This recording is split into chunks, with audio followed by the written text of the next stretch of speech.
Hi, I'm Lloyd from Bumstead Bicycles, and this newest video is going to be the 12 things to consider when you're buying an e-bike.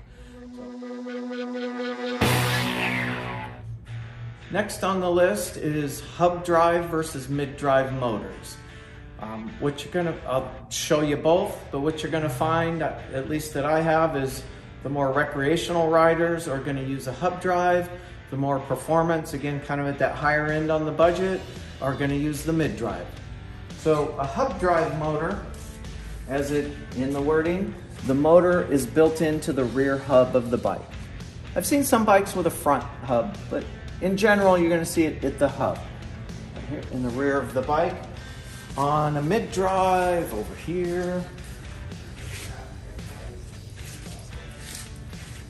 the motor is built in at the crank assembly. So when you pedal the bike, drives the back wheel. Also the motor drives it. You can't see it in here, but there's a sprocket in here, so the motor then drives the back wheel. In this instance, you have a traditional wheel in the rear versus an electric motor wheel. A lot of shops like that because ease of changing flats. The more performance riders like it because it has a much more natural feel in coinciding with how your regular bike rides. Is considerably more expensive than the hub drive systems. But again, more performance riders, you're wanting to keep up with a group of riders that are on traditional bikes, this will fit in better with that. Doesn't have the brute acceleration of a hub drive motor. There's pros and cons to that.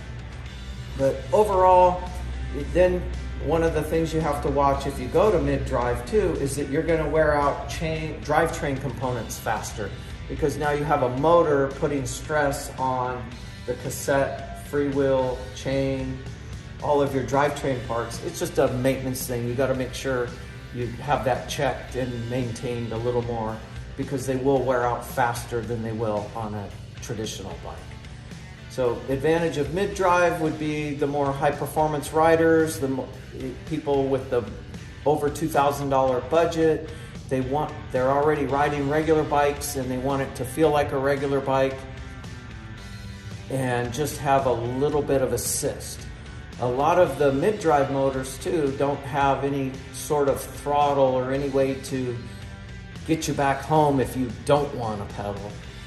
You have to pedal the whole time, where a lot of the recreational hub drive motors, you do have a throttle, so you have the option of not pedaling.